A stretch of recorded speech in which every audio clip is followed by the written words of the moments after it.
পৃথিবীতে যত গাছ আছে সব গাছেই ঔষধি গুণাগুণ সম্পন্ন। কোনো না কোনো গাছ যে কোনো রোগের কাজ করে। এক কথায় সমস্ত গাছ ভেষজ ঔষধি। সেটা হতে পারে আপনার তুলসী গাছ, সেটা হতে পারে আপনার আম গাছ, সেটা হতে পারে পুদিনা। এক কথায় যত পাতা আছে, লতা পাতা, সবই হচ্ছে ঔষধি গুণাগুণ সমৃদ্ধ। তো আজকে কথা বলবো আপনার তুলসী পাতা নিয়ে। এই দেখেন আমি কিছু তুলসী পাতা হাতে উঠে রাখছি। তো তুলসী পাতা বিশেষ করে আপনার সিজন চেঞ্জ হওয়ার সময় যে সমস্ত সমস্যা হয়, তুলসী পাতা সে সমস্ত সমস্যা দূর করতে আশ্চর্যভাবে কাজ করে। দেখেন, যখন আবহাওয়া পরিবর্তন হয়, ওয়েদার যখন চেঞ্জ হয়, তখন আপনার শারীরিকভাবে মানুষের কিছু পরিবর্তন আসে।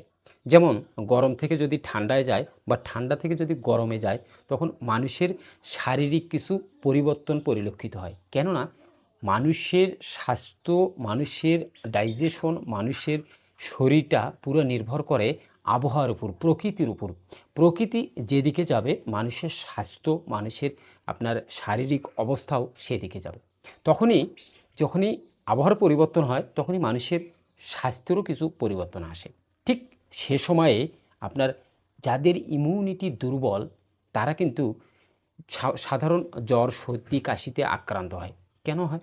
দেখেন, যখনই একটা আবহাওয়া থেকে আরও একটা আবহাওয়াতে চলে যায়, তখন আপনার আবহাওয়ার পরিবর্তন হয়। হঠাৎ ঠান্ডা থেকে গরম বা গরম থেকে ঠান্ডা বা বর্ষাকাল, বিভিন্ন ধরনের ঋতু আমাদের দেশে যেহেতু আছে, সেহেতু আবহাওয়ার পরিবর্তন, অর্থাৎ ঋতু পরিবর্তন হলে মানুষের শরীরেরও পরিবর্তন হয়। ঠিক তখনই আপনি যদি সেই সময়ে এই তুলসী পাতা সঙ্গে পুদিনা পাতা, নিম পাতা, আপনার আরও কিছু পাতা সংগ্রহ করে যদি আপনি এটি জাল করে সকালে এবং রাতে দুবেলা থেকে 3 বেলা, আপনি যদি 3 বেলা খান তাতেও সমস্যা নেই।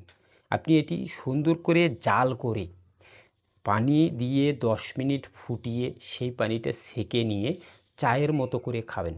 দেখেন, এই তুলসী পাতায় যে মেডিসিনাল প্রপার্টিসগুলো রয়েছে, সেগুলো আপনার শরীরের জন্য একেবারেই অপরিহার্য।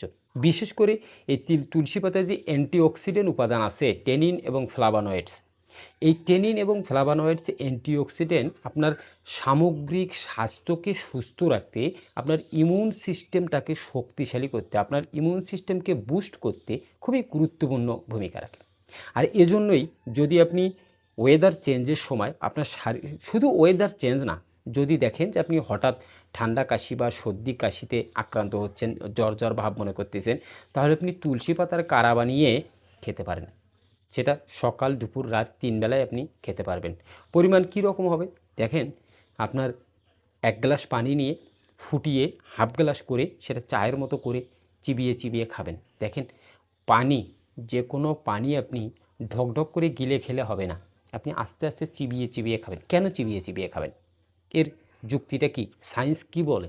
দেখেন, সায়েন্স এবং প্রাচীন আয়ুর্বেদ শাস্ত্র দুইটা যদি মিশ্রণ করে বলি, তাহলে আমাদের সালাইভা যে জুসটা আছে, আমাদের যে লালা আছে, এই লালাটা আমাদের ডাইজেশন, অর্থাৎ আমাদের পাকস্থলীর জন্য খুবই উপকারী একটি লালা। আর এই লালাটার ভিতরে যে সমস্ত এনজাইম আছে, গুড ব্যাকটেরিয়া আছে, এই ব্যাকটেরিয়াগুলো আমাদের শরীরের আমাদের বিশেষ করে পাকস্থলীর জন্য খুবই গুরুত্বপূর্ণ। আর আমাদের পাকস্থলী ঠিক থাকলে আমরা সমস্ত কিছু আমাদের ঠিক থাকে। আর এই জন্যেই যখন আপনি চিবিয়ে চিবিয়ে খাবেন, তখন আপনার ওই পানিটা আপনার এই মুখের স্যালাইভার সঙ্গে অ্যাডজাস্ট হয়ে, মুখের স্যালাইভার সঙ্গে যুক্ত হয়ে সেটি আপনার পাকস্থলীতে চলে যাবে এবং এটি আপনার শরীরের জন্য খুব দারুণ একটা কাজ করে। তাই যাদের ইমিউন সিস্টেম দুর্বল, অল্পতেই সর্দি কাশি জ্বরে আক্রান্ত হন, তারা এই তুলসী পাতা, নিম পাতা, পুদিনা পাতা সঙ্গে পান দিয়ে আপনি কাড়া বানিয়ে যদি পারেন, এর সঙ্গে গিলয় লতার যে দণ্ড আছে, এই দণ্ড 1 থেকে 2 ইঞ্চি পরিমাণ আপনার থেতো করে, ভালো করে থেতো করে দিয়ে 1 গ্লাস পানি ফুটিয়ে হাফ গ্লাস করে চিবিয়ে চিবিয়ে আস্তে আস্তে ধীরে ধীরে খাবেন। মাত্র 7 দিন খান, দেখুন আপনার শরীরে কী রকম একটা পরিবর্তন পরিলক্ষিত হবে। তাই যাদের ইমিউন সিস্টেম দুর্বল, সহজেই হঠাৎ করে আপনার খুব সহজেই সর্দি কাশি ঠান্ডা জ্বরে আক্রান্ত হন, তাদের জন্য এই রেসিপিটি বা এই টোটকাটি খুবই গুরুত্বপূর্ণ। ভিডিওটা যদি ভালো লেগে থাকে, যদি মনে করেন যে আজকের ভিডিও থেকে আপনি কিছু শিখেছেন নতুন কিছু, তাহলে অবশ্যই ভিডিওতে একটা লাইক দেবেন এবং পরবর্তী ভিডিওর জন্য চ্যানেলটি অবশ্যই সাবস্ক্রাইব করে পাশে থাকবেন। কেননা এই চ্যানেলে আমি প্রতিনিয়ত স্বাস্থ্য বিষয়ক টিপস আপলোড দিয়ে থাকি, যা দেখে আপনি আপনার সামগ্রিক স্বাস্থ্যকে সুস্থ রাখতে পারবেন ভেষজ ঔষধির মাধ্যমে। সুস্থ থাকুন, ভালো থাকুন। দেখা হবে পরবর্তী কোনো ভিডিওতে নতুন কোনো বিষয় নিয়ে, নতুন কোনো টপিকে। ততক্ষণ পর্যন্ত ভালো থাকুন। আল্লাহ হাফেজ।